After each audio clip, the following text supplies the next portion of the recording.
Luke 2:29-32. Now, according to your word, sovereign Lord, permit your servant to depart in peace, for my eyes have seen your salvation, that you are prepared in the presence of all peoples, a light for revelation to the Gentiles and for glory to your people Israel. So what caught my attention in this passage, that this is Simeon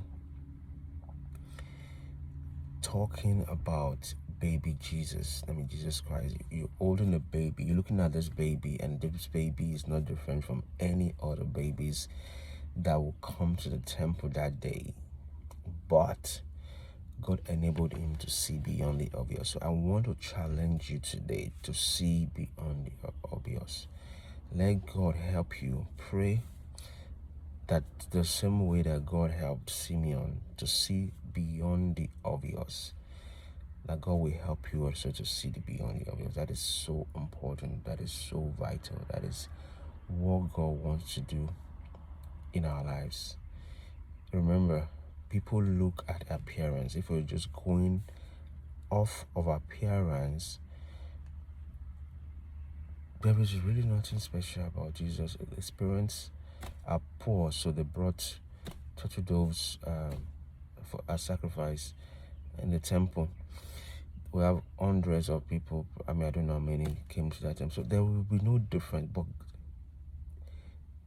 what is not obvious in the natural is obvious in the spirit. So you want God to help you gain his eyes. You know, Bible says, as many as are led by the Spirit, they are the sons of God.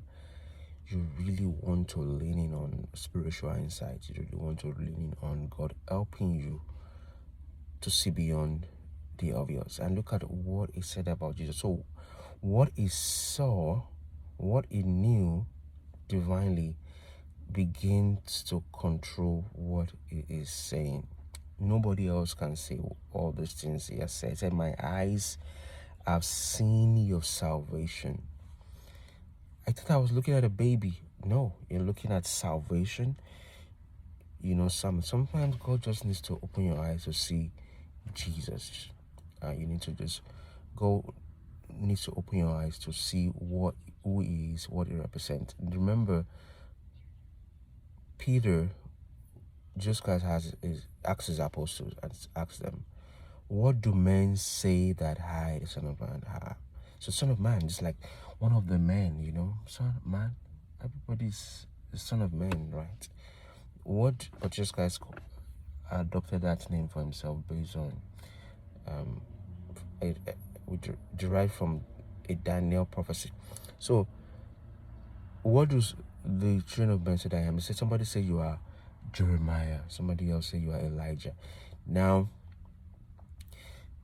because he had done some miracles, so they are still, even with the miracles, even with the power, some people will say about Jesus, he's a wise man. You know, he's a wise person. He was a sacrificial person. Somebody else will say, wow, it's all made up. But so this is not the first time people will be confessing who Jesus Christ is. And so Jesus Christ asked the disciples, what do men say that I am? And all of them said various things. But Peter, by revelation, said, you are the Christ, the Son of the living God. And he said, Jesus Christ said, flesh and blood has not revealed it to you. You didn't learn this by going to school. You didn't learn this by being lectured. You didn't learn this by reading books. Flesh and blood. There was no natural means that you have known the fact that the person standing in front of you, because the person standing in front of you looks like just ordinary other men, looks like, okay, is it miracles? People have performed miracles before. Is it whatever it is? Is it raising the dead? People have raised the dead before. So the miracles in themselves, people, because these are Israelites and they have the scriptures and they've learned about things that happened long ago in their history. So they say, oh, it's Elijah, he's the prophet. I mean, but Peter said, you are the Christ. You are the one, that there is no other one. You are the Christ, the Son, not a son, the Son of the living God. And that takes you back to Psalm 2. When God say, ask for me, the nations, and I will give you as your inheritance. You know, Psalm 2 says, kiss the Son, lest he be angry, and you perish from the way. He is the one. And we need revelation. We need God to implant that revelation in us, for that to begin to control us, just as it controlled Simeon, control how we spoke because of that revelation. God bless you. I'll see you tomorrow.